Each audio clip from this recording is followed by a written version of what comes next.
நான் நேரடியாக அந்த டிஎஸ்பி அவர்களிடம் கேட்டேன், எப்படி சார் நீங்கள் இந்த செக்ஷனுக்கு போட்டிருக்கீங்க என்று கேட்கும்போது, அந்த போராட்டம் நடத்தியவர்கள் காவல்துறையின் அனுமதி பெற்று போராட்டம் நடத்தியதாக எனக்கு தெரிவிக்கப்பட்டது என்று கூறுகிறார். வாணிஸ்ரீ அண்ட் 20 அதர்ஸ் என்று சேர்த்திருக்கிறார்கள். ஆனால் இவர் வாணிஸ்ரீ அவர்கள் கைது செய்யப்பட்டாலும் கூட நீதிமன்றம் அவர்களை ஜாமீனில் விடுவிக்கப் போகிறது, உடனடியாக விடுவிக்கும். என் வீட்டில் நடந்த சம்பவம் என்பது ஒரு கலவரம் மற்றும் என் வீட்டின் கதவு உடைக்கப்பட்டிருக்கிறது.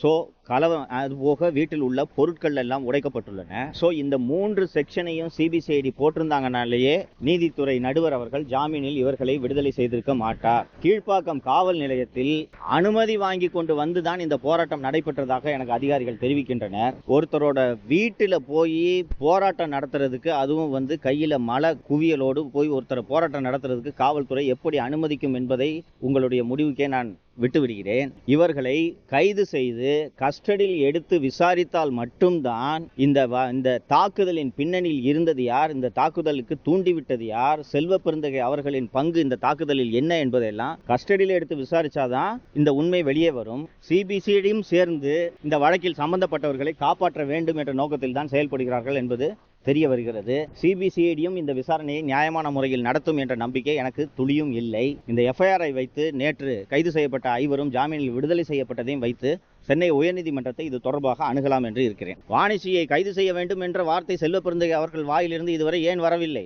அவர் இந்த விஷயத்தை நான் கண்டிச்சிருக்கிறேன் அப்படின்னு சொல்றாரு.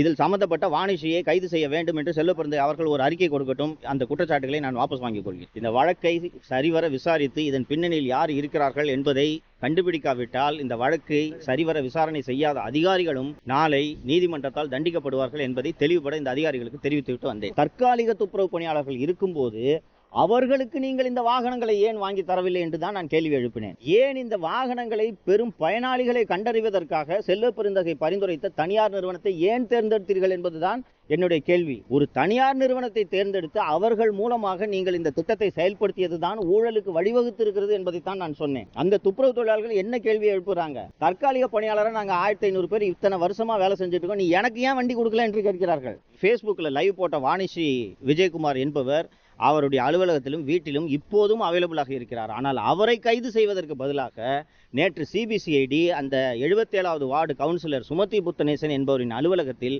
உதவியாளர்களாக பணியாற்றக்கூடிய ஒரு சிலரை மட்டும் கைது செய்து அவர்களையும் நேற்று இரவே ஜாமீனில் விடுவித்திருக்கிறார்கள். இதனால் இந்த சிபிசிஐடியின் விசாரணை சரிவர நடைபெறாது.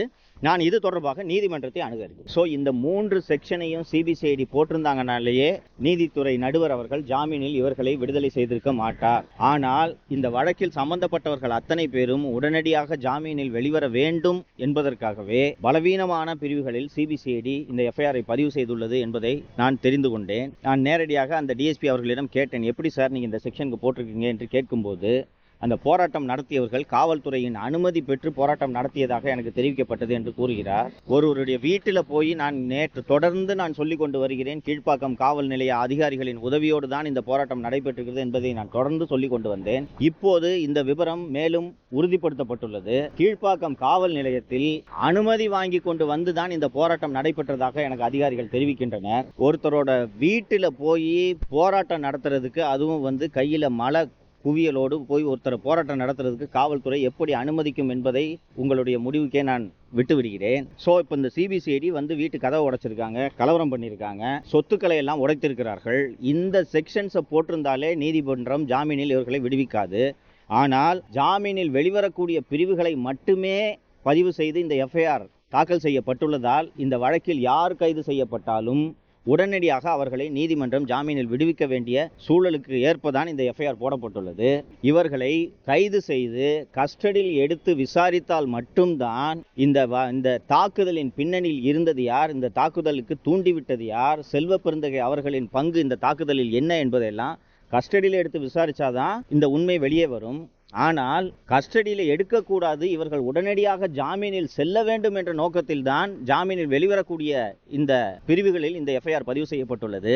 அவசரமாக சென்னை மாநகர காவல்துறை இந்த வழக்கின் விசாரணையை சிபிசிஐடிக்கு மாற்றிய போதே எனக்கு சந்தேகம் இருந்தது, இவ்வளவு வேகமாக எதுக்கு சிட்டி போலீஸ் சிபிசிஐடிக்கு மாத்துறாங்கன்னு. ஆனால் இப்போது ஜாமீனில் வெளிவரக்கூடிய இந்த பிரிவுகளில் எஃப்ஐஆர் போட்டிருக்கும் போதே சிபிசிஐடியும் சேர்ந்து இந்த வழக்கில் சம்பந்தப்பட்டவர்களை காப்பாற்ற வேண்டும் என்ற நோக்கத்தில் தான் செயல்படுகிறார்கள் என்பது தெரிய வருகிறது. சிபிசிஐடியும் இந்த விசாரணையை நியாயமான முறையில் நடத்தும் என்ற நம்பிக்கை எனக்கு துளியும் இல்லை. இந்த எஃப்ஐஆரை வைத்து நேற்று கைது செய்யப்பட்ட ஐவரும் ஜாமீனில் விடுதலை செய்யப்பட்டதையும் வைத்து சென்னை உயர்நீதிமன்றத்தை இது தொடர்பாக அணுகலாம் என்று இருக்கிறேன். சென்னை சிட்டி போலீஸை நீங்க எடுத்துக்கிட்டீங்கன்னா இது ஒரு காக்னிசபிள் அஃபென்ஸ்.